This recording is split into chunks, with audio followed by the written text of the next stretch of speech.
Masaya naman. Okay. Komplikado pero masaya? Oo, masaya naman maging complicated minsan eh. Tulad ng pelikula natin. Gusto mo ba na may komplikasyon sa pag-ibig? Andan din na, okay na yan. Alam na lang lahat yan. Okay na. Ayaw mo na ng komplikasyon na, Pao. Ako po yung estado po ng estado po yan siguro yung status ko is it's single and complicated. Complicated pa rin ba, Pao? Medyo Hindi pa rin daw. So, mamaya na natin si Pao dito. So, have some questions from our vloggers. What do you think each of you can answer? What do you think complicates a relationship?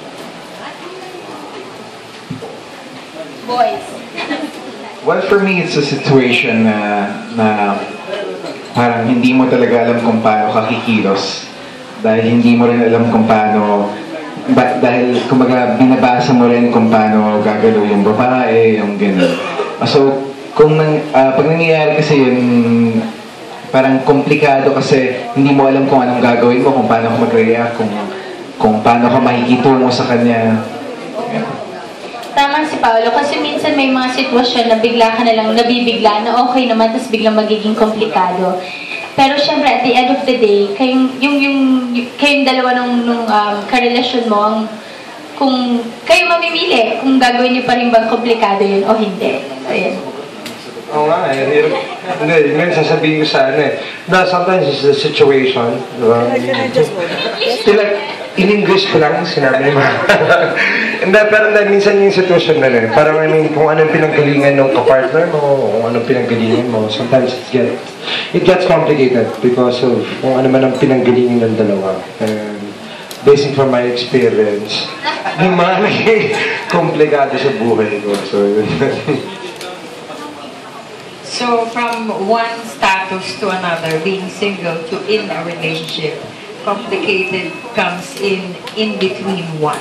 But no, I think for, to make a relationship work, you have to weather the storm na parang kailangan nyo malagpasan yung pagiging komplikado na yan.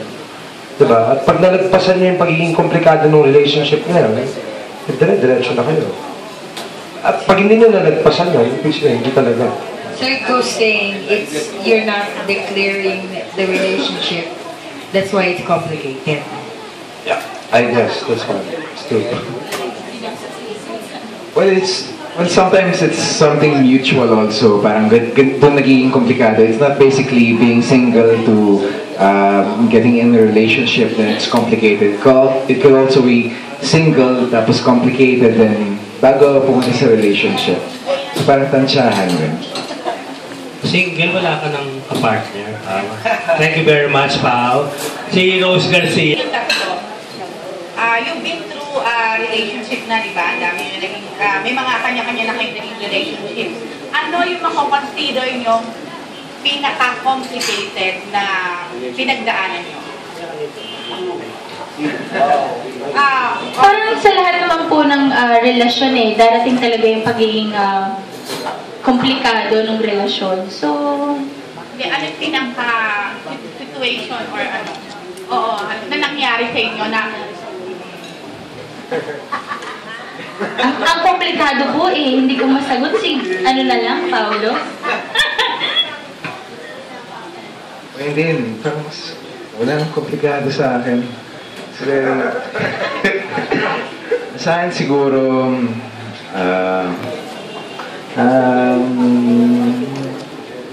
siguro yung last relationship ko kasi ang dami mong kailangan i-prioritize, ang dami mong kailangan i-consider. So, yun po. okay. Ako? Sa relationship ko, sobrang komplikado, pero... Ano yung last? Ha? Paolo? Ano yun? Ano yun? Lahat daw. Oo nga parang lahat Actually, yung sa dulo ng relationship, laging pag naghiwalay na, laging complicated.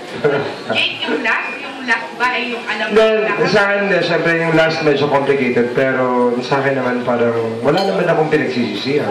Sa'yo naman. Sa'yo naman, wala namang pinagsisisihan ba? Kahit komplikado.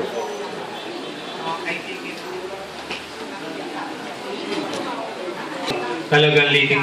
Tinikman niyo ba silang tatlo rito? Jake tsaka Pao? Di ba katikiman ba?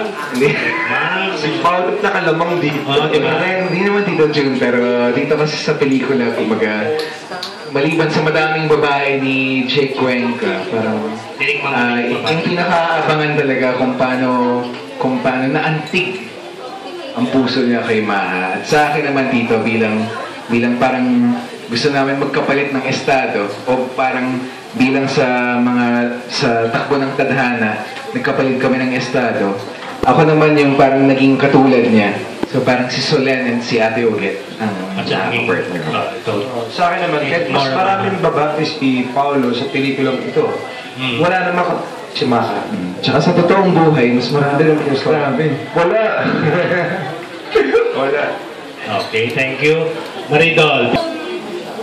May factor bang showbiz bakit nagiging complicated ang inyong relationship or ang buhay niyo? At kung wala kayo sa showbiz, magiging less complicated? Yung Ano po yan eh. Feeling ko kahit wala ka sa show business, kahit naman sa normal na tao po, darating at talaga yung sitwasyon ng pagiging komplikado sa buhay at pagiging komplikado sa isang relationship. Yung sa amin, kasi ang liit lang din ang mundo ng show business eh, kaya po siguro nagkakaroon din ng komplikado sa mga sitwasyon namin. Opo, tulad po ng sabi ni Maha. Ako rin. Sinabi mo na eh. Tulad po ng sabi ni Maha, hindi naman po necessarily dahil nasa showbiz. Baga nangyayari rin naman yung nangyayari sa amin sa normal na buhay, sa mga tao na normal ang buhay. Pero siguro dahil nasa amin yung mga mata ng publiko at kumbaga kung may sabihin kami, kumbaga nagde-demand rin ang publiko ng sasabihin ng tao. Kaya siguro nagiging mas komplikado at mas lumalaki. Jun, ayaw mo? Jay? Sa akin naman, hindi, ano ba? Ang hirap talaga sumagot na hulog eh, no? Sinabi na yung lahat. Pero, hindi sa akin, ano naman, I beg to differ because kasi mahirap talaga to maintain a showbiz relationship basing from my experience.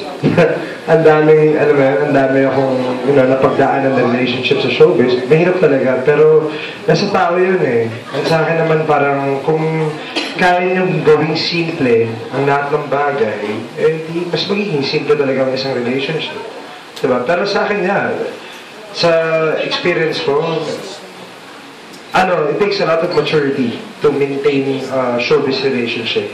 And I think, through the times, ako nag-grow ako with maturity, pero obviously, nung mga huli ko, it's a learning experience. So, Okay.